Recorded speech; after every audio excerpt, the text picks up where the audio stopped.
right, you're listening to Fat Fit.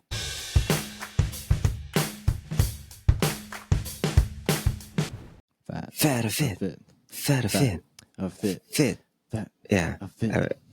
Yeah, I don't think let's just not chop the words there because people will stop it. Fat. bad. No, it's not. It's not about fat. No, it's not. No, it's obese. A fit. Okay, no. It's not. It's not. It's not over. You know, I just started a podcast. Sorry, we're not really. We're just making jokes. Yeah. Our listeners are just making jokes of our Comedy podcast name. Yeah. Yeah. We're just making jokes. Yeah, I have to change the category because I have this as sports. And I think we stopped talking about sports when Dale wasn't joining anymore.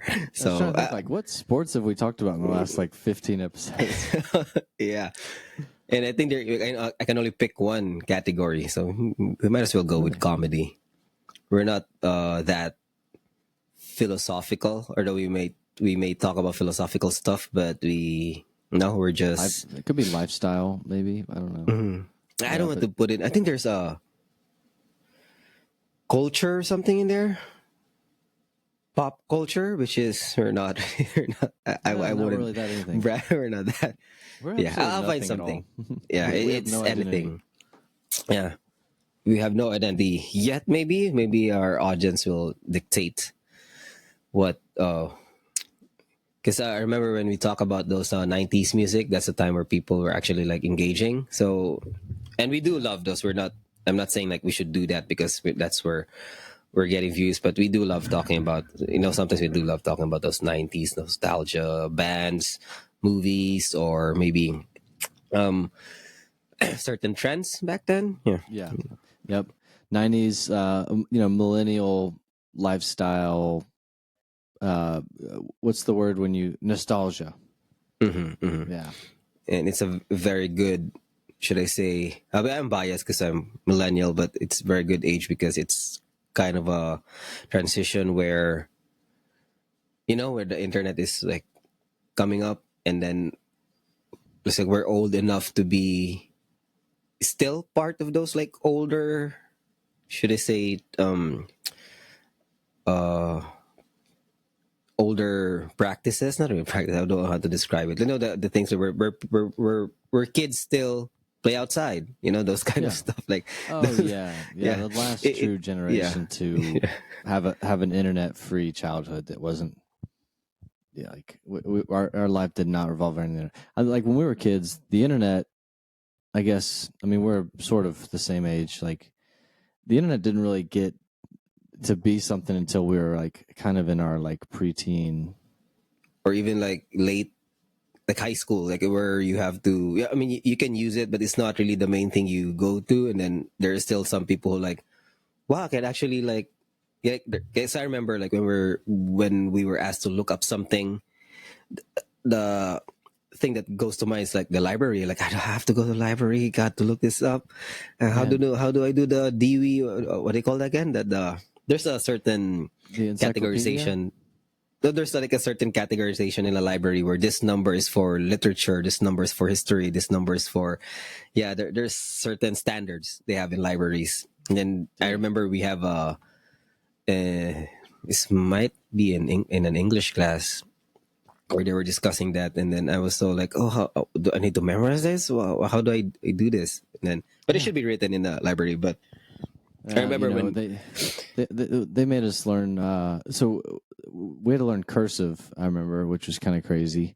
And but as far as research goes, we had something in school here called Research Triangle, where you would have this like big project, and obviously there's no internet, so you had to go in the library and do this massive research project and find the books, using the same like organization system that you're talking about. And they wouldn't really help you. They really forced you to like do it on your own. Yeah, I think that's part of it, where you have to look it up yourself.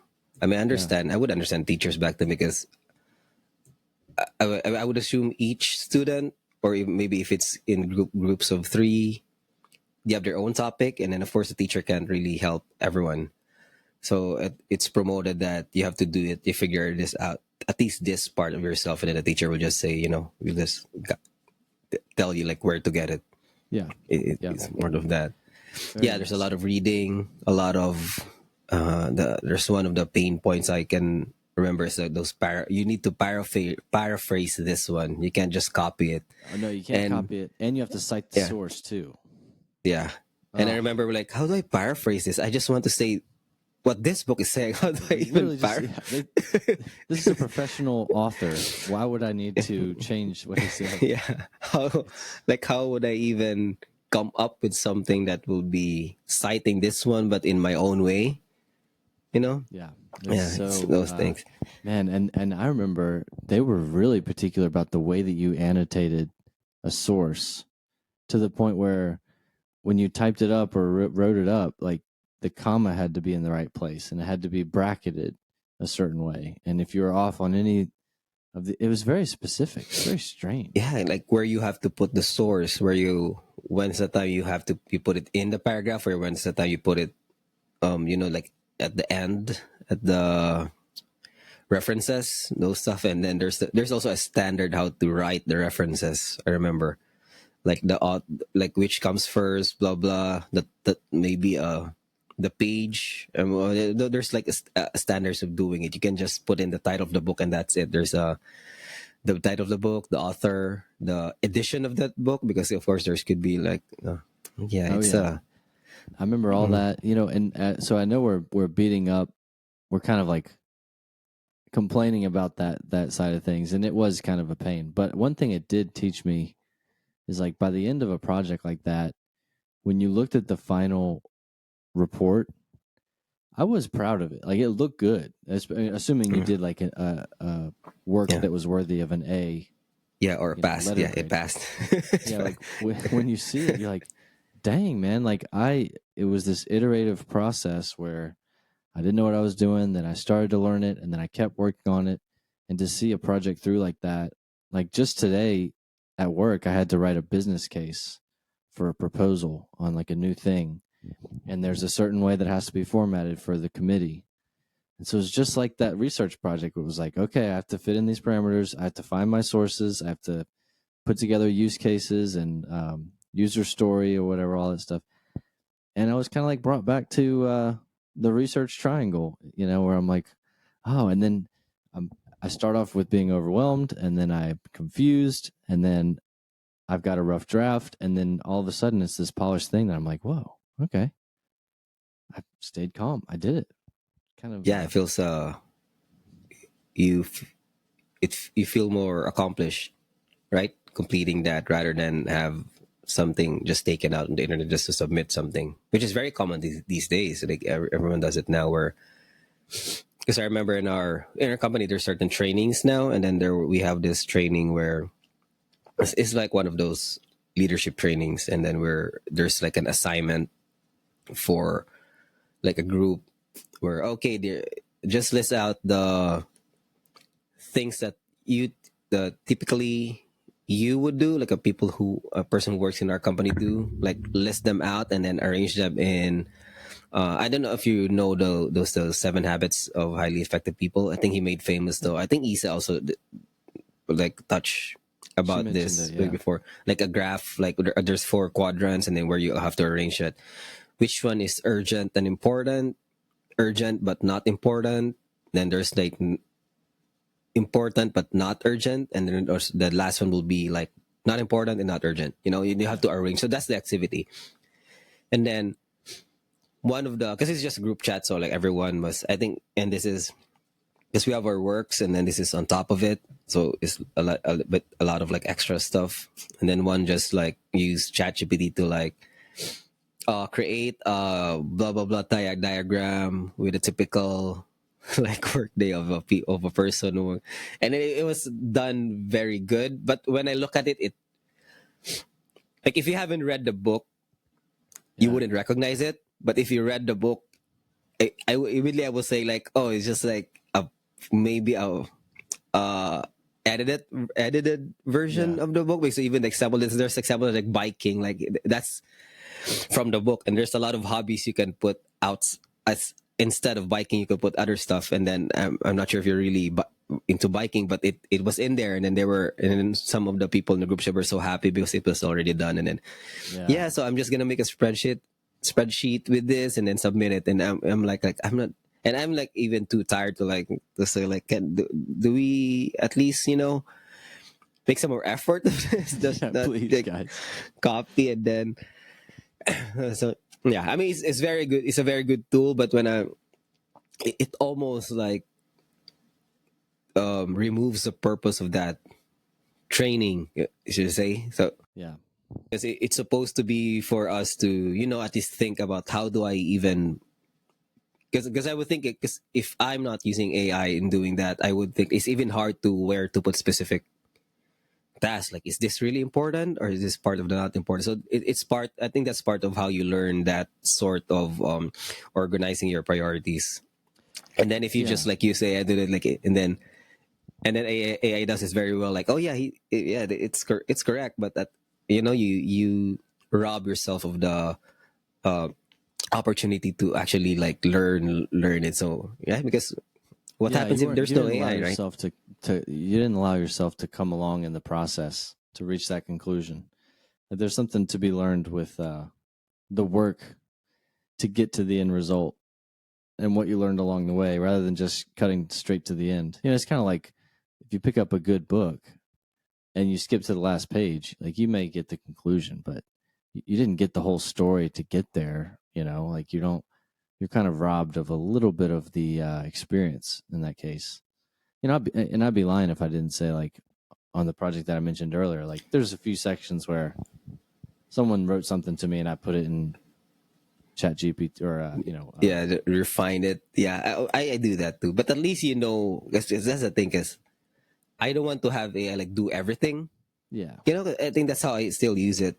Like they say, it's the beginner's way of using it, but it's still like I have an idea on my mind. I write it in bullet points, and then have AI maybe expand it, and then I read it. So it's more of that tool, because like I know what I want to put in there. Like at least it started with my idea, right? It's not like you just push everything to AI. Like create the idea for me, and then I put it in here. yeah. It's kind of like It's having kind an of assistant that's just like, hey, can you make this PowerPoint for me, or put this in a nice format.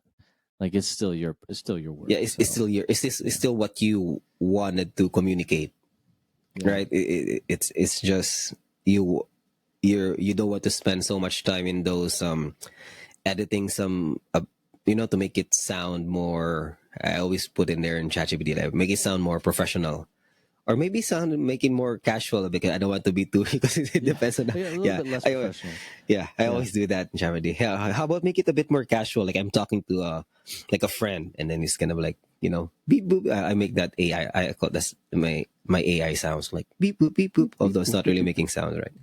Like Like the beep boop R beep two boop D beep boop, two and kind then of like like Star Wars. so, Yeah, yeah, a it's robot like asking. it's a powerful tool. Yeah, it's a robot assistant. Hmm, It yeah, works. It helps.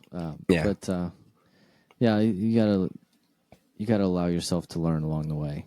I think yeah. I think there's that's the we talked about this point. before, but the Hmm. the the generation that grew up with the internet, with my kids, and really, I guess Gen Z would really, that whole generation would really kind of be, um, Yeah, yeah. You've we'll seen see how how they they turn press out. the iPad, right? They're so fast. Like they're so Dude, it's quick to crazy. like. And Madison, so my daughter's, my youngest daughter is 18 months old. She's Mhm. already like, She's already she like know sees how Disney doing to. it. Oh, She doesn't know what she's doing, but she knows that you need to touch it and flip it and touch things. and then it gives you something like if a It gives you feedback. what you want. Yeah. Yeah, So it's, like one of we'll my see how it takes friends, them. like he has a son, and then he told me like one thing that fascinated him was because the kid. I think the kids. I don't want to say the name of my friend because I always forgot the age. I always forgot the age. Like Oh, every yeah. time I get invited to, oh, it's my son's birthday. Like, how old is? He's I always ask, he's how 8, old he's is? 7. How old is it? Because I'm gonna have to buy a gift or like, and then yeah. So going back to that, he said that one thing that fascinated him was the way they skip ads. Like they know that it's not part of the The like then programming. it already Yeah. like he like the kid already looks for the skip and waiting for the skip to come up for the thing and then clicks it and then continue playing or we were watching it, he was Oh my god, yeah. So because they're aware of yeah, the ads that are being forced upon them. yeah, force, and then they're aware that, oh, this is not a part of what I want to watch. I'm just waiting for it to skip. Those kind of stuff, like wow, it's, and And I we think had they to just see. figured it out, right? Based on just like looking, listening on it. Oh yeah, Yeah. yeah. They had to figure it out. Well, I mean, and I guess they've had a small evolution of ads penetrating to them, but I think like we at least saw the come up of like ads, like YouTube used to have skip in 5 seconds. Now it's like skip after Mm, 15 seconds, and then some of mm. it is like you have to watch the whole ad for a minute before Yeah, you can skip it. if you have skipped like a lot already, sometimes they make you watch a certain ad. Yeah. And there used to Yeah. not be ads at all. Like when YouTube was created in 2007 Yeah, or it was something, I was just like, you it was couldn't just, even oh, think so of cool. ads. It's like a website in videos. They can do videos and online. I was like so fascinated with, oh wow, they can do this. What I else is in remember, here? yeah, Oh, and I remember thinking is there a when concert YouTube in was here? when it came out, I was like, it's on YouTube. It's like, oh, it's a place for, and it was a good idea, right? But like, I was doubtful that it would be successful because I was like, what's stopping every other site on the internet from being YouTube? Like, any site could just post videos. So what makes them special? And I guess someone had to win. Like YouTube had to, Yeah, had I to guess win. Vimeo, but I, like I think YouTube might have like bought some of those like yeah, going up companies, and then accumulate they make it companies and better, and then they made themselves the brand for that yeah, thing, like they, watching they became the main. videos on the internet. Yeah, Yeah, YouTube. it's just yeah. I mean, we saw the whole evolution. Remember? Do you remember dial up? Did you ever have to do the beep? Yeah, I remember before our internet was, there was a card where you have like a scratch card, and there does, when you scratch it, there's like an account number which gives you like, uh should I say, I forgot even the how they split it. So let's say 5 hours. It gives you 5 hours of dial up. So you have to like scratch, and there's a code in there, and then you have to register that, and then you start that, then you do that, and then you and then you try to search something. And was using, I think Yahoo was the browser back then, or Net. Oh, I forgot. Ryan's very good at this, remembering those stuff. I think there's like a Netscape or Netscape. Yeah, yeah, Netscape was there one was of that. them. Yeah, because I remember Mozilla Firefox. the first time I tried it was, I was in an internet cafe, and then like and then the only, because you don't really have idea like, well, what do you mean the internet? So they say just search something in that bar right there. There's an Ask Jeeves.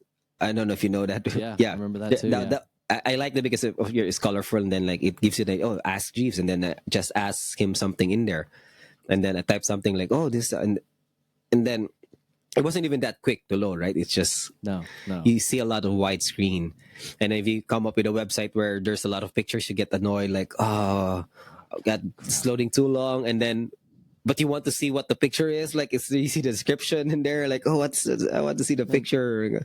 We had so much patience back then too, because you would see the picture load, and even if you weren't even interested in the site, you'd be like, all right, well, I'll give it a few minutes. Like now, dude, if a site doesn't load in a second, I'm like, what is Yeah, wrong with my internet? you click What's happening? refresh, or I think something's wrong with this website, or You there's just like, abandon it yeah, altogether. something. Like, okay, I'm not Yeah, interested in this anymore. Like, I'm gonna completely yeah, change subjects. yeah. Our Yeah, attention span is like getting shorter, because there's something. Oh, there should be an other site with this one or another, or is it my internet? There should be something like a faster. Your patience is way lower now. yeah. It's sort of like I don't know if this will make sense, but the internet coming out was sort of like the invention of a superfood that had the ability to change the world in a great way, and it did. But I guess it was inevitable that it would turn into just junk food. That was like the easiest way to sell things to people, like, and that's kind of what like most people's experience with the internet is really just junk food. It Yeah, delivers very little value to their yeah. life. It started like kale, like very Yeah, that's healthy. good. There, Yeah, that's what I'm looking for. It was kale. It was like it was um, chia seeds. You know, like yeah, it it was like was pistachios. it was like But that. Like no, now it's no, no, Doritos. no, very lean, uh, Yeah, lean source of garbage now. proteins. And right now they're just like powdered stuff or anything that gives you somewhat uh like superfoods. They call it superfood. It's like a processed way of like maybe a powder version of it, and now they Powdered give you like donuts. Yeah, more. Let's make this healthy but a bit more sweet, and then now and then you get addicted with the sweet stuff. Now those and then kind of yeah. like wait, Peop- this cup of yogurt has 52 grams of sugar. Like that can't be healthy. There's no way. yeah, and then there and then people invent now the junk food because of that. I guess they would say, "Oh, people eat this too." You know, if you serve them this, then people eat this, and then turns out people will like this even more, and then that's how we become unhealthy, right? Because Yeah, yeah, people buy it. You know, yeah, well, that's the internet.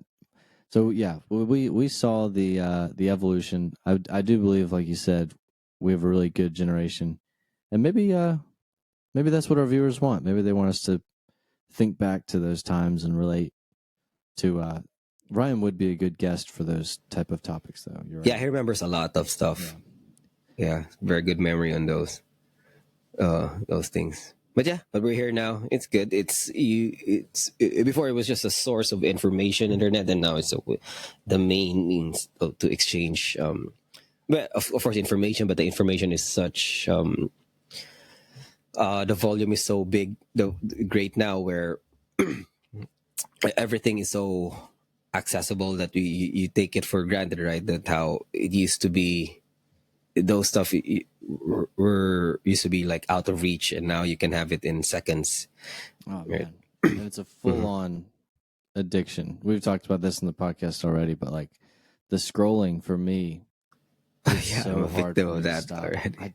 I just filter through. I'll go through Reddit to Instagram, back to Reddit, back to Instagram. I'll pick it up and not even realizing that I'm looking at it. And I'm like, wait, what am I? I'm not looking for It's anything. I'm bored and I just want to like yeah, stuff something in my face. It's disgusting, it's man. yeah, it's scary sometimes when I feel like I have to force myself to put the phone away. Yeah. There's like that urge because it's just I'm scrolling and there's this reel is interesting and another one reel is interesting and this thing like there's still part of my mind like I should stop scrolling now, but I still swipe and then look at the next video. So it's like I there's more uh internal battle going on. Like I feel like I have to like exert some will just to like Yeah. stop And scrolling and then just like put the phone away and then like put it somewhere else and then like go get some food from the fridge or those kind of stuff. dude, it's crazy. I Yeah. saw something oddly enough, it was on Instagram, but it was saying, isn't it ridiculous now that like, or someone was like, I watched a movie yesterday and I was so proud of myself that I didn't pick up my phone the whole time. The whole time, So but you're now watching a movie. Yeah. we're treating watching a movie as taking time off your phone as a reward for not using your phone. Yeah. Watching a bigger screen. Yeah. It's like, oh Whereas yeah, in I remember when we were kids, there were ads and their like parents would like get would scold you for watching the TV 30 minutes straight. Like you're oh just yeah, like, or even like the whole day. Why are you whole day? Why are you just staring at TV the whole day? Go outside, play with your friends. There's that, and then yeah. that used to be like the addiction, right? Like, oh, watching TV. I like watching TV, and now that's the break. Like the TV is like the But at least, yeah, it is. Yeah, now it is exactly right. But at least back then, there was one TV, and like when your parents came home or your brother came home, like they're gonna fight over what they want to watch. Like you're not guaranteed to have your access to yeah. the TV all the Mhm. time. But my phone is in my pocket always, and I am like a wiggle of a finger away from hitting reels for the next 3 hours. And dude, Like, do you notice that when you're flipping through TikTok or Instagram, like time goes by so fast. It's crazy. Because like I'll set a timer for like 30 minutes, or I'll look at my clock and be like, all right, I'm gonna wake up at 6:30, and I start looking at my phone, and it's 6:25 in the blink of a second, and so like it's just the biggest waste of time, literally, that you could ever imagine. It's the quickest way to get rid of to just burn an hour of your life away. Yeah, there's actually a page in Instagram in there where their handle is how to kill an hour, and it's all jokes. Yeah. Yeah, and it's a very good name for it because yeah, you can kill an hour just just scrolling and then watching, listening to. Yeah. You're at the dentist office, they're like, it'll be 15 minutes. Like, okay, fine. I'll just like bury my head in my phone for the next till you call my name. And then I'll be on the elevator, or if you're at the bus station or train station, you look around and everyone's just got their face in their phones. And I'm like, where's the community, man? Where we could all be talking about something. No one talks to strangers No. anymore. So, yeah, no one like have a conversation with a random person anymore about stuff. and when I do that, I think it means a lot to me now. I'm starting to shift away from, or I'm starting to really enjoy human interactions and finding ways to skip over like small talk and find something unique and interesting about them. It's almost like a challenge for me now. And I work in an office now, and everyone's back in the office officially. And I couldn't be happier because I'm actually getting the opportunity to interact with human beings. When I come home from work, from a day in the office, minus the commute, which is kind of annoying, I am more energized interacting with people. I think it is like human beings were meant to have community with other humans. We're not meant to be sitting in our homes, working remote for days on end, years on end. It's just something wrong psychologically. It's for most people they shouldn't be able to do that. Yeah, because all of those features in the technology, they're trying to mimic like the actual human interaction, right? That's why we have like this one, the voice, audio stuff. It's like calling, and then it's like talking to them in person, but we're like far away. And then the video, because those technologies were in work. They're just really trying to mimic like personal like interaction, right? Like the video calls or the those well, the presentation you can just do it, but yeah, it's just mimicking what humans usually do, which is like go to that person, like have a conversation with them, and then talk them about them.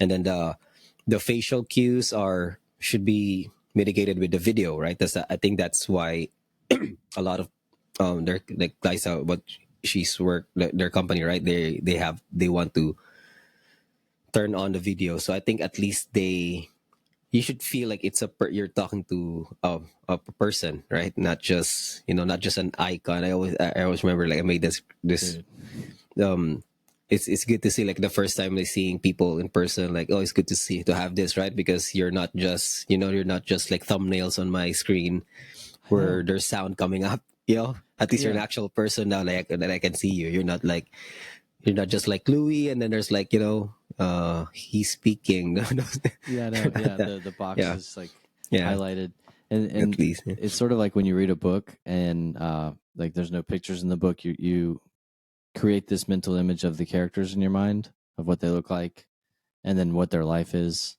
because if you're only on work calls you really don't ever learn about their life, and then you see them in the office, you're like, oh, you are an actual human being. You're shorter than I thought you would be, or you're super tall, or you've got really cool socks on, like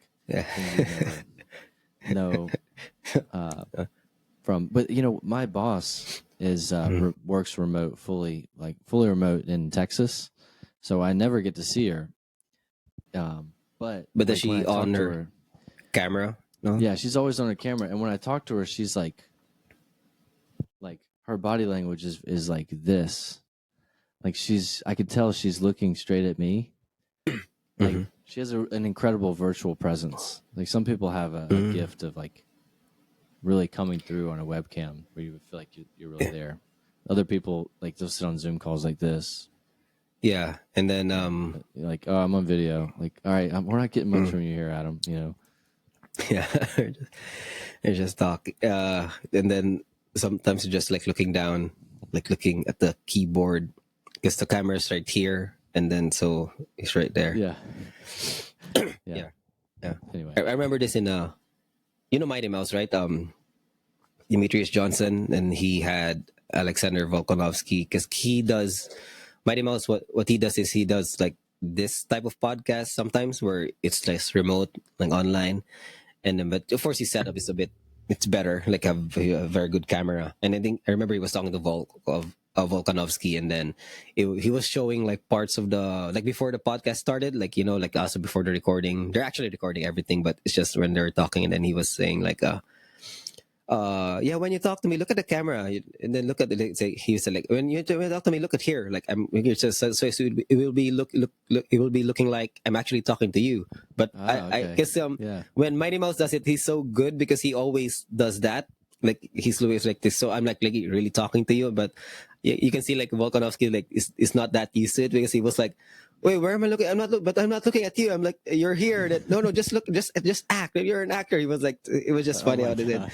Yeah, it's like an actor. Just act like you're. I'm me in that camera, but look at there because it would because he said it would look weird if you're. I mean, yeah, it's something's off. You're not really like looking at the Yeah. eyes. Like I'm What's looking up? down here. Hey, Louis, what's Yeah. up? Versus So that's why I try to angle it where your face is a bit like there should be a location in the camera where you're looking at it. It's like looking directly at it, but there's a certain. They say it's different per camera, like it's the position and the lens, but there should be like a sweet spot in there where you put the person's face you're talking to in there, and then it will look somewhat like looking at them. But I think what Mighty Mouse does is actually look in the camera, which I'm not used to because when I try to speak in there, it's like my train of thought like loses because I'm just looking at this circle thing rather than like looking at this green someone. circle. Yeah, Yeah. it's kind of But hypnotizing too. yeah, you should try that when you talk to your manager. I Just should try that too. Yeah. yeah, It's just- okay, yeah. It's just just resist the urge of like looking at because you want to look at the actual person, which is usually maybe here at the bottom or maybe a bit here at the right, or here at the left. yeah. So try to like when she speaks, like look at her at the screen, but when you try to talk to it's your time to talk, look at the camera. So it will okay. feel like yeah. That's the distinction there. Is like I can look at her when she's speaking, but shift my focus back. Yeah, and that's what she's doing. They're exactly right. That's why it feels like she's talking to me because she's looking directly at the camera. So she must have heard this. Yeah, someone must have. She probably has the same insight as you.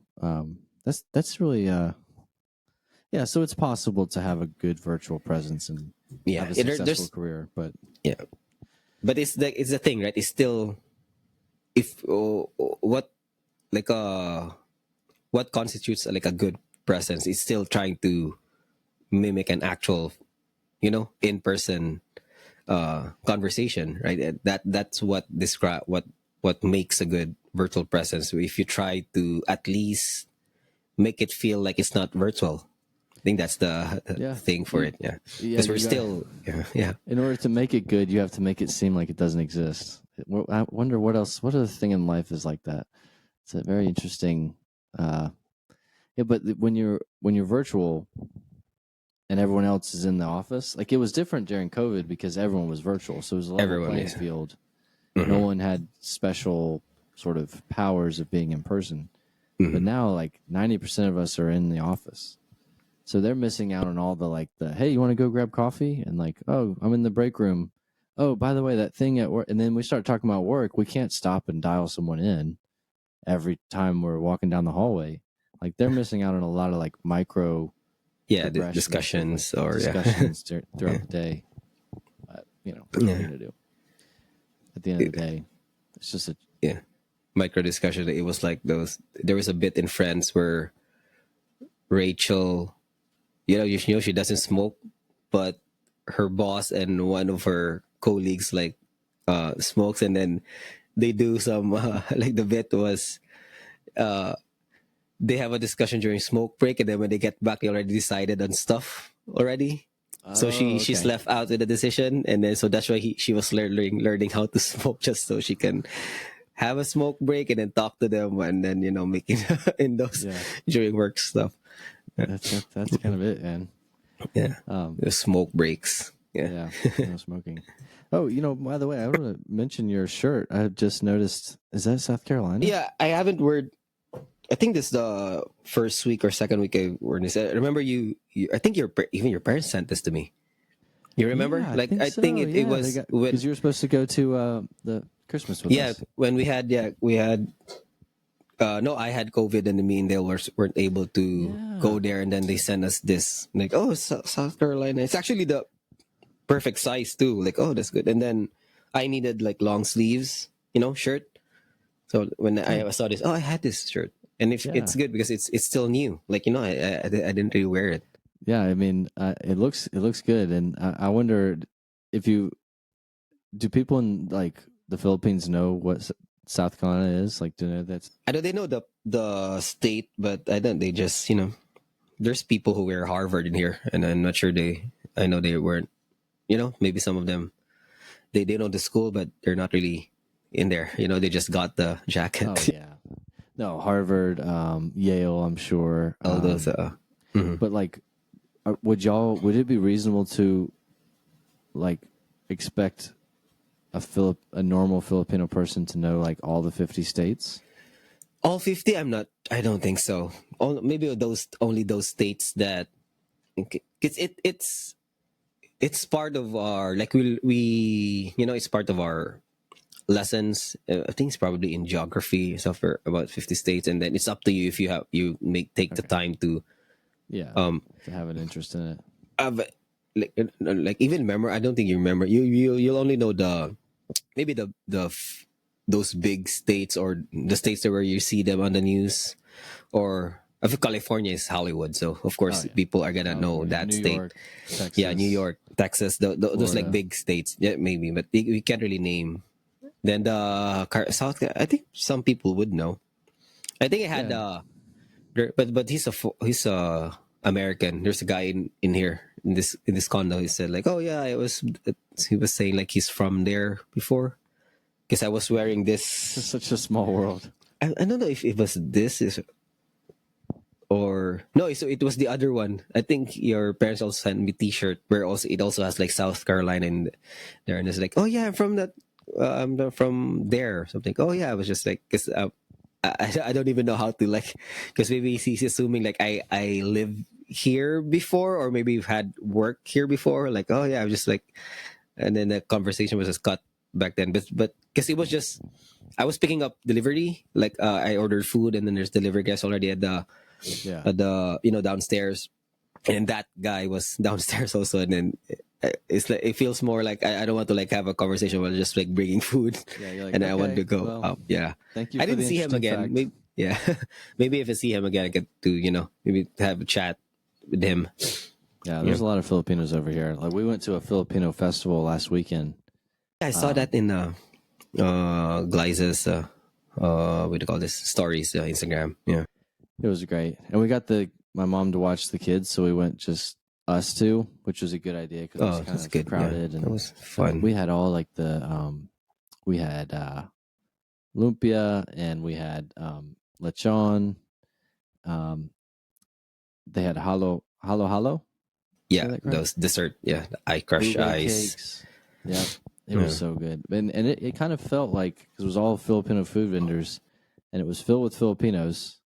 It sort of felt like you were in the Philippines if you like just glanced up real quick. But then you realize, oh no, we are in the U.S. because every Filipino woman had a There's white a there's a white husband. Yeah, had a white guy guy. following around. Or there were actually a surprising amount of like the opposite, where it was a Filipino guy and a white girl. Mm, But more often than not, it's the opposite. yeah. But Well, that means there's a lot of Filipinos already in there because they were able to like make an event and then and yeah, huge or event, organize. Yeah. and they know that Filipinos will travel for something like that. I mean, we drove Oh, 45 minutes to get there. So like, yeah. I would imagine some people will be maybe an hour or hour and a half away. I and would they'll do assume. it just because they Yeah. want to get some good food, and the vibes were Yeah. great. I mean, all Filipinos are just so welcoming. And it was like, if you went to a food truck festival or anything in the US, more often than not, you're just going to hang out with the people that you came with and sit somewhere. But there it was like we would sit next to people on benches that we didn't know, and we would strike up conversations. It was so friendly, and it was that Filipino vibe that you get in the Philippines. Everyone was happy to Yeah. be there, so I Yeah. loved it. I can't wait to go back. God, I remember he was one of our, I think it's also history teachers. He, I don't know if it's an actual word. I'm not gonna look it up. He said it was way back in college when he introduced this to us. He said there's horizontal camaraderie. It's one of those things. I don't know if it's an actual term, but he's how to describe it. It's like when, because we're Filipinos, we're in here, we're in the Philippines, blah blah blah. Like in here, it could be that we, like me and like say person me and then another person, we could be like not talking to each other, you know. But if you put us in a different place, different area where only two of us are Filipinos, there's that. Yeah, he said that's the camaraderie stuff where you're gonna feel connected. You're gonna feel closer to that person because you're from this. I think it doesn't even need to be Philippines, or it's more of like that. Like if you're in a different place and then you have like that similarity in there, and then that's very common where the place you're from, you immediately have like a connection with them, so that's why it's so friendly. And then that's his one example where that's why you see like Filipinos when they're overseas, they're really like they immediately make a community. They feel close already, even though in reality, if you meet that person in the Philippines, you're not really gonna talk to them that way, right? If you see them like, hey, how are you? You're not. You're both No, in yeah, here. It you're would just be gonna go weird, about right? your day. But when you go to the, let's say, a very good example in the U.S., you see someone you know they're from what they look like. I think you would say, oh, she's Filipino. You're gonna try to like have a conversation like, hey, are you Filipino? Like, where are you from? Oh, Yeah, I'm from. I would say you say because I'm from Cebu. Oh, I'm from maybe Manila, or they're like, oh yeah, and then you have to, and then you talk to them, directly. You yeah. don't do that in the airport. You do that with someone. No, you don't. It's the same. It's a similar. I like that. We talked about that a few podcasts ago, where it was you know things about the way life works, but until you put a term to it, it like really drives it home. Yeah, And that it gives you. horizontal camaraderie, I love that. That's really good Yeah, because it's true. I see that. You could even relate that to outside of Filipinos, any culture that is out of their normal habitat or whatever, and sees another person of their culture. You could even take it as far as to say, unless you're a serial killer, if you're in the woods hiking and you don't see anybody for days and you see someone see on the another trail, human. Yeah, you're gonna be like, dude, hey, what's up? Like, where are you going to? You good? You need any water? Like, because there's this camaraderie of humankind where it's like, I would never talk to you any other case, but here we are in this strange land and we have this in common. hmm, It's the commonality is yeah, enhanced when the circumstances are changed. I don't know. I didn't really yeah. think It's that more of through. a, because Something like it's that. the same with. I had the experience, but it was not. Because when this is when I went home. I think 2 weeks ago, went home to Butuan City where like I grew up, and there was I think there are two Americans. One American was, no, this was at a coffee shop. We were having breakfast in a coffee shop, and when we went in, there's this guy. I can see he's American, like where he looked, but he's just eating by himself. It's fine. And then there's another guy who went in with this Filipino wife in there. So it's from another table, but our table was like in between them. So I want to point it out because like I'm not eavesdropping, right? They're just talking loud. Yeah. Because people like, mind your own business. I'm like, stop talking too loud. Come on, I keep hearing you. Like I can't Yeah. even. Yeah, but they were talking about because immediately like that guy was trying to like had a conversation with this person, and then and it's like the common denominator is the both of them like married Filipina, and then they both live in there in that city. So they were talking about like this stuff, blah blah blah. So immediately, it's like it took just seconds, and then they have a like a very engaging conversation, and then and like I said, we're not eavesdropping, and it just so happens like we're in there, and then you're not really um what do you call this? Your voice, their voices are not really soft, right? Usually, like Yeah, you can it's hear pretty. that it's pretty Yeah. loud because they're like pretty like grown. I think tall people. They because one I think one guy's from the military. Or something. That's how I know. That's how he shared it. Then No yeah, and surprise then they're there. asking like where your wife's from this one, blah blah blah blah. Because it was just funny because they were even talking about this she's my third wife or something, and like which is for me it's like normally like I don't you don't even need to share that, but it's just it's just Oh funny because yeah, that's normally you too don't much. really That's it's too actually much. that's a fact that you could probably Yeah, keep to yourself for a very long time. yeah, not to someone who you just met at that time, just because you had the horizontal camaraderie, then you can't really overshare, right? There's such Yeah, thing as horizontal camaraderie should overshare. stay high level. Like, Yeah, hey, what's up? How are you yeah, doing? Even I'm gonna Gliza, look that up. Gliza's Yeah. so introverted, and Gliza, if she sees a Filipino somewhere, she'll be like, "Are you Filipino?" She would never do that, like ever. That's just Yeah, not because her. but there's people who are like I remember when I was in Miami. There was just a lot. There's also a lot of Filipino there. Yeah, they will try. They will talk to you. But the thing in Miami is sometimes um they're still hesitant because he could be Cuban, right? Because sometimes he could pass as his from other Hispanic countries. Yeah, but there's a lot of Filipinos who are friendly. Some of them are not too. So it's it's it's not everyone, but it's very common where you have that. Oh, you're Filipino too in here. Yeah, I think it's the same thing when we get assigned to other places. There's the same thing where, oh, you're from, let's say, our company. Oh, you're from blah blah blah too. Oh wow, where are you assigned?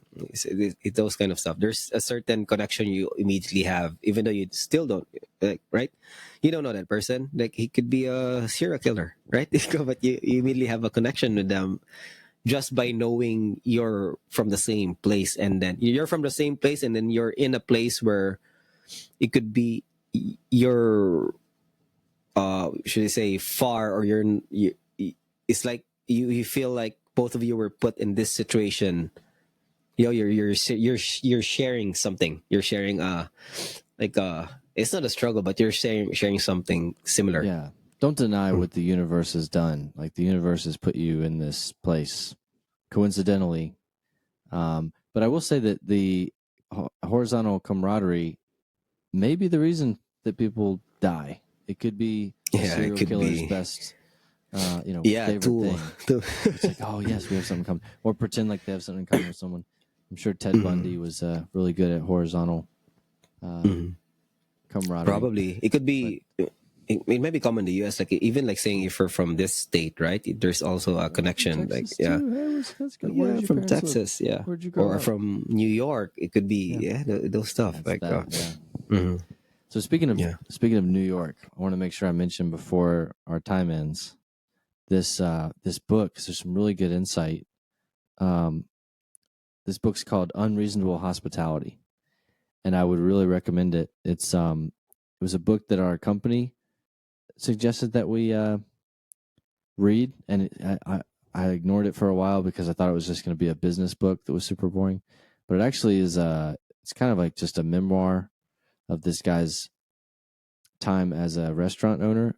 So he managed 11 Madison Park, which was ranked the number one restaurant in the world for a period of time in New York City, and it's just got really good insight on like how to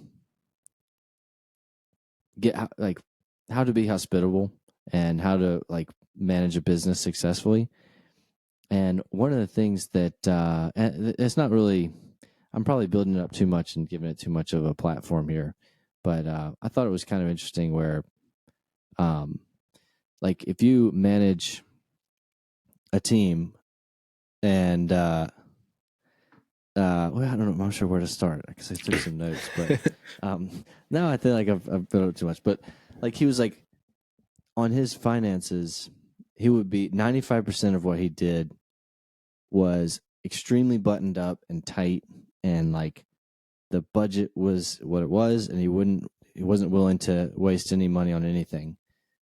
But it's called the 95-5 rule. So 95% of the time it was very tight, but 5% of the time he would waste money like crazy. Like, just 5% of the time of his budget was spent on things that would seemingly be a waste of money, but it was like big parties for his team when they did something great, or something that didn't make much sense from a money standpoint, but boosted morale.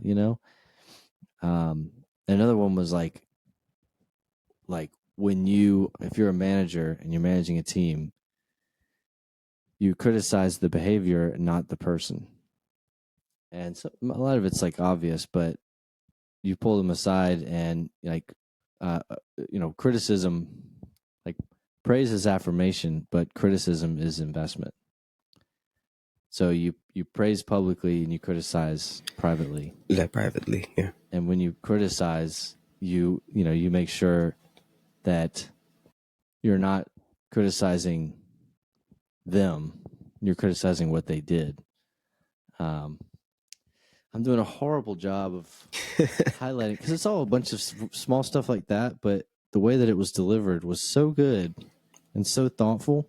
And owning your mistakes as a manager, it goes back to like leadership qualities like Jocko, extreme ownership of when you screw up as a leader, like you take ownership of it, and you, like they made a huge mess up one time, and he was saying, it's okay to be upset. We're all upset. Let's take a minute to be upset. Let's acknowledge it. I'm not going to pretend like it doesn't hurt, but let's use this as fuel to move forward. So. Yeah, that's it. You finish it already, the book, or I did? I you just in 2 days. 2 days? Oh, it's a good book. It was really good. Unreasonable Hospitality. Another one is people. It's a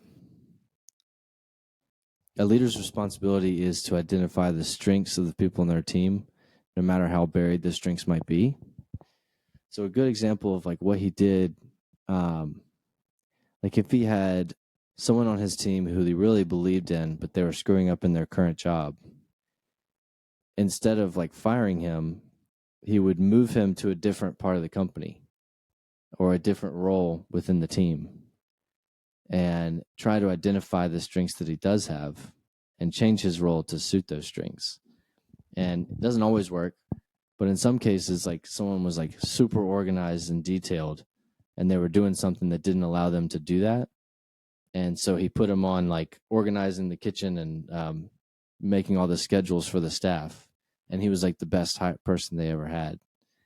So like if you're a good leader, you identify the strengths of your team and you make an effort to like allow them to do that. I'm sure you've had people on your team who's like, they stink at this, Yeah, a lot. No, I'm kidding. I'm kidding. A lot. No, there's there's that thing. I've also heard that of that like idea before. Like, you use their strength. I think that's why a company lets us take those like strengths finder quiz. But it's more of who's analytical, who's what do you call this? It's still those like one's analytical, the other one is more extroverted, outgoing. One is more comfortable just following stuff, those kind of stuff they do as strengths finder. My only thing on that is, yes, you can move someone, but I think it's common story in here where we don't even have the luxury to have a position that will fit your strength. Like I would imagine in here, because we all, so like me and Liza, even they'll started as like developers, right? We're just programmers, and then there are people who are not. That's not their strength. Like they're not really very good programmers. Like even me, I wouldn't even consider myself like a very good programmer, because I know people who are like very good. Like I could finish stuff, like complete certain tasks, but there's like people who are like really good at it.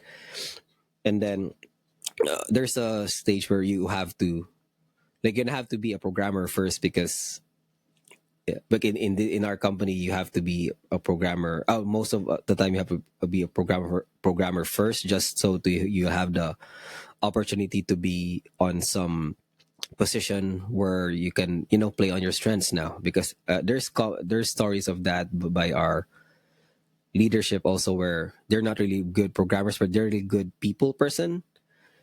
So they have to they were like saying like, yeah, they sacrifice those, like, because it was really so hard for them to code, and then when they just got through that, they were like in a certain position where they can be, should I say, like, even lead team leaders, and then they direct themselves to, they position themselves to be more in this like leadership role rather than the actual programmer, and then they excelled. Some of them like even like fast track in their careers when they got to that point. So I guess my only thing on that is it's hard to, it's not um available, all the time, where you can put someone to, oh, he's a very good leader. I could see like he's a good, more on like motivating people, so let's put him here. But I think at this point he can't do that, because he doesn't even know what everyone's doing. He's Yeah. not there yet. No, you're So right. There's yeah, there's at least have some, something that is aligned in that, align in the business, align in that role. So it's not necessarily where you have to start, like, for example, you have to be a very good, like I said, like, be a very good programmer just so to be like a very good executive someday. But most of the people like in our company started out as, because in the Philippines, most of the positions or role they're hiring are, yeah, like that, programmers. So you have to at least start there, and then if it doesn't fit your strength at this time, maybe you can like position yourself to at least get there. It can't be right. It can't be given to you right away. Like, oh, I want to be some good at testing stuff, but you're gonna be. But we only have this one right now. We can't just, you can't like have you move there, but like who's gonna finish this stuff here? Like, we don't have any, yeah, we don't have the bandwidth to move you somewhere else. Yeah, Yeah, so that's there. exactly right. It's a tough industry for that. And you almost have to like do the thing, like do it for long enough before you get another opportunity. Maybe it's best to have that mindset earlier on in like in grade school or before you go to college, like guidance counselors that or advisors for where they can say like, what do you like to do? What do you want to do? Can we play to those strengths? If you can catch that early on and set them on the right career path, and then like smaller, like in organizations and companies and teams, like there may be some opportunity to shift.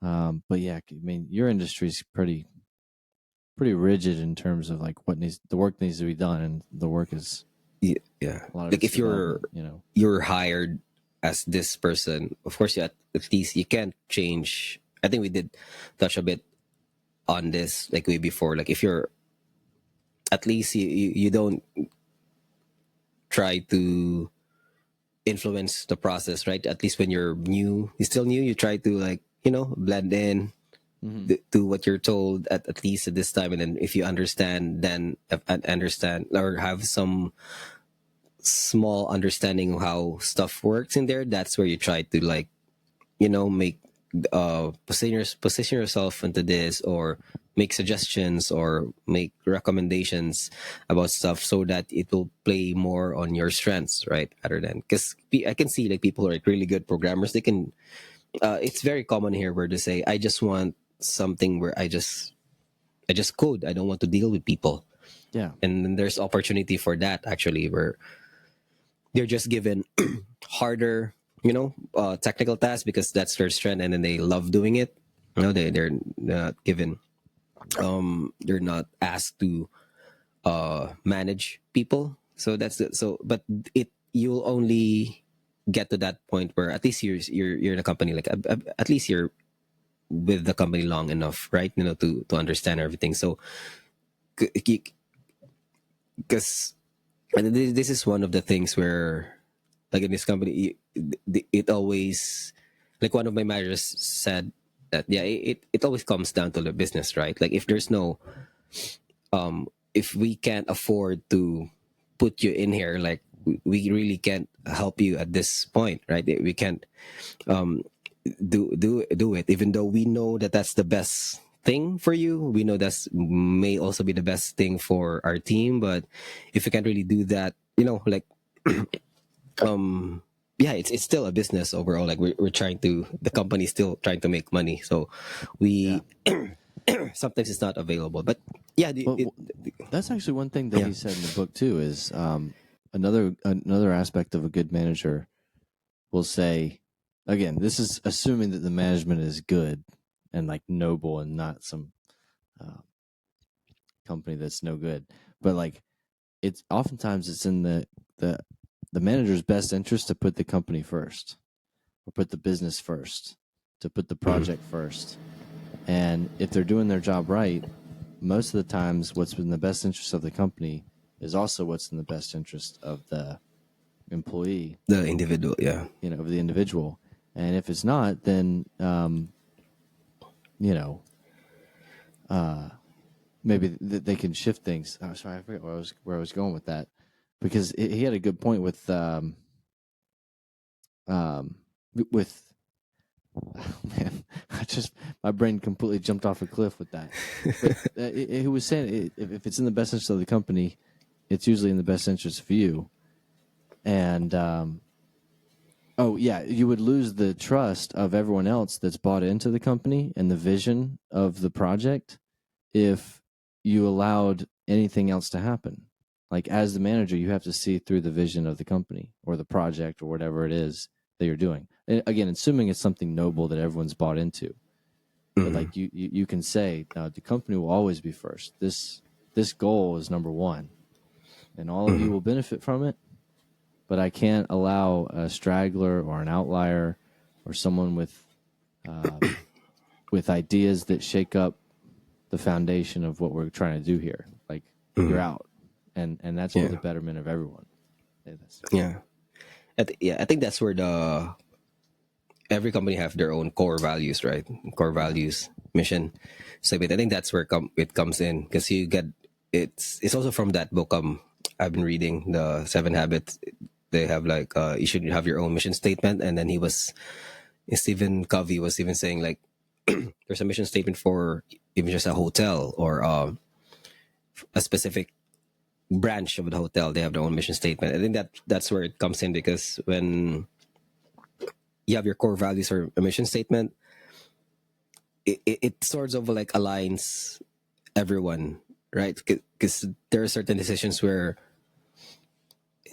you have to get back to like what's our core value, like what do are we trying to achieve with this company, and that's how you decide on stuff. How that's so like and the thing that's like you can't just disrupt everything. I mean, if it's in a way where it's outside the core value, even though it's good for the business, it wouldn't be you should not, like you should not be you should not be even having that option, or like, even though if you think it's very good for a company, but it's contradicts our core value. For example, if your company wants to have the best interest of their people in mind, or the families of their people in mind. So if you're gonna bring in something, oh, this is good for business, but the effect is, it's destroying the some of the people's relationship. And then if Yes, that's in your core perfect value, example. it wouldn't be, yeah, it wouldn't make sense. Like, even though you say, oh, we're gonna make millions of this, but yeah, but that's not what we're here for. We Yeah, were here for to make money, but it wouldn't, it still it would destroy what you've built, because you're now going away from what you think this company is for, or why you're building this company. yep, yep. It's that's totally true. Yeah, it's yeah. So, and it all comes back to like assuming that this is a company that actually legitimately has good, decent core values that most of the people are excited about, or like think that they could do something with their career for. And he was saying like you got to run towards, instead of running away from what you don't want, you got to run towards what you do want. The best offense is offense. Everyone says the best offense is a good defense. Like you got to go for it. You got to say, not be scared to take a chance and go for it. So I think I probably did a horrible job of Yeah. presenting all the ideas in my head. I just Apologies to finished it. the author of, I know. what's the book again? Hospitality. Unreasonable hospitality. Unreasonable Hospitality. It was Yeah. a good one. Big It fan. was one I'm of a big those. fan, though. Yeah. Big fan. I mean, dude. You know how many books I read within? It was an 8-hour audiobook. I finished it in 2 days. It's funny though. It's funny those because it's the same thing. Our company also like gives not really gives, like promotes books, right? Read this one, read this one. But there's always that thing when, because I've read books that are, I found out on my own, like maybe a podcast was talking about this, blah, blah. And then like the outliers, I just stumbled stumbled about it. I haven't finished it yet because I'm reading another book, but I was reading it and I'm fascinated about it. And then when a company introduces this one, the Seven Habits, it's actually a really good book once you start reading it. But the moment it was introduced like way before. But since our company introduces it automatically gives me the idea like, oh, this is just some boring Yeah. book that yeah, I'm not gonna read that. Whereas I'm reading books that are, as, I'm not saying boring, but as like the lessons are in what similar. So Yeah. I would be as fascinated reading that book as the same way as I'm reading this book that I stumbled with on a Yeah. podcast, Same way right? when your Yeah. parents tell you to do something, you're like, oh, I'm not gonna do that. Like, come on, that seems silly. Yeah, But then but your you do friends it keep yourself. saying, "Have you tried this one?" And then, "Have you tried reading this one?" And then you get excited Yeah, reading it exactly. because your friend, because you don't want to miss out. So that's why you're reading it. Actually, Whereas it's that's the same exactly book. why I Yeah, read this book, because like the company was like, you got to read this book. This is a great book. I was like, okay, sure, yeah, I'll put it on my list. And then one of my friends at work was like, actually, it's a great book. And then another and person then was that's like, the time it you. actually is a good book. Okay, all right, get the freaking book. So, Yeah, or that's the thing. audiobook. My Yeah, mom is always like, she's bothered when I say I read a book and I and then and I you did it just on listen to it. audiobook. Okay, I listened to the book. Technically, I did not read it, That's but not I'm a reading. busy guy. You're cheating. You're cheating, Yeah, Adam. No, you're cheating. but how else could I read? How else could I get through a book in 2 days while still carrying on a normal life? I can't just sit down and stare Yeah, at a book. yeah. It's just But not this book realistic. I have now is, I started reading it like per chapter, just because because I'm Oh listening yeah, in an audiobook, and then I remember the was saying there's like four quadrants, and then you put your priorities in there. Because when he was like talking about it in the book, so let's say in quadrant one you put this one, and I'm like, I can't really imagine all this stuff. yeah. Like You gotta it's kind a of see it. diagram. Yeah, So I was like, I have to look at something, and then but the good thing that audiobook has an accompanying PDF, and then there's certain sections in there where he's discussing this diagram, you get to look at it, so that helped, right? yeah. That's good. But when they get there, like those visual, it's more like a visual stuff already, because if you put here in quadrant one, you put this task here, blah blah, so you can't just put I might be listening to it, but I'm pretty sure like I'm gonna forget it like after I listen to that Oh part, yeah, right? Yeah. dude. So Immediately that's why after. so I was like, oh, I have to read at least this chapter. I have to like physically read this because it wouldn't. Otherwise, I feel like I'm just like wasting time. Like I could say like, oh, I finished this chapter, but I wouldn't be able to like um remember because most of them are just like diagrams. It wouldn't make sense to just like uh finish hearing it, but I know that no, I wouldn't remember that because this it's like images. I have to like see it, to retain that information. Yeah. Much a visual learner for sure. I have to. Most of my memories involve a visual aspect to them, even the silly ones. I like have some sort of image that pops up in my head when I think of something. So Yeah, I I think think, that's how we remember stuff too. I like yeah, some people though. I possibly there's people who likes listening or I know, but those memory exercises they always accompany visual stuff yeah. for you Always get a to they say push. to for you to remember to retain information. Yeah.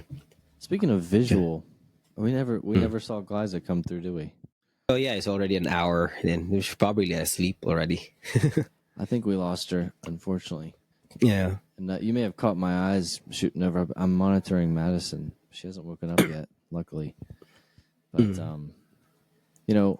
I think next week we could think about getting Ryan back, maybe Yeah. Dale. Yeah, I don't think Dale's because I know he knows this podcast is still going, but yeah, I think he's busy. It's because I remember he was sharing that right that their apartment is you know popping every weekend. Oh, There's always an yeah, activity Friday night or maybe Saturday morning. So yeah, maybe I'll have Ryan though. Let's see. Maybe we do for Ryan episode. it'd be great to I have want him back on or her. now he goes with him. Him. I think he goes with him if it's us. I don't know with other people. I think it's just because we know him like way Well, it's longer. Ryan Girl, right? Yeah. So Yeah, it's but like we call him Ryan Girl. Ryan Ryan Girl. Girl. So Yeah. that's the only reason I was confused. Yeah. But no, it'd be great to have him back on. And Oh yeah, and the hot sauce. Ryan. We didn't realize it was that quick.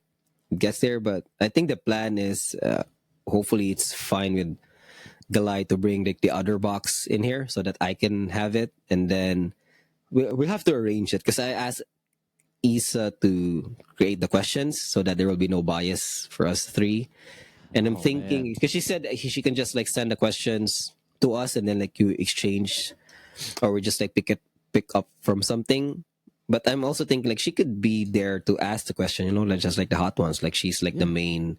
It's in person. She's the host. Yeah, I'm just Yeah. thinking how to. I could have like another camera just for her, just so we have like space because there's gonna be like food in front. Like it's not just this Oh anymore. my There's gonna be god, food. So I'm thinking how. that's so So yeah, exciting though. I yeah, mean, and we'll figure it out. I'm not worried about that. We will find a way.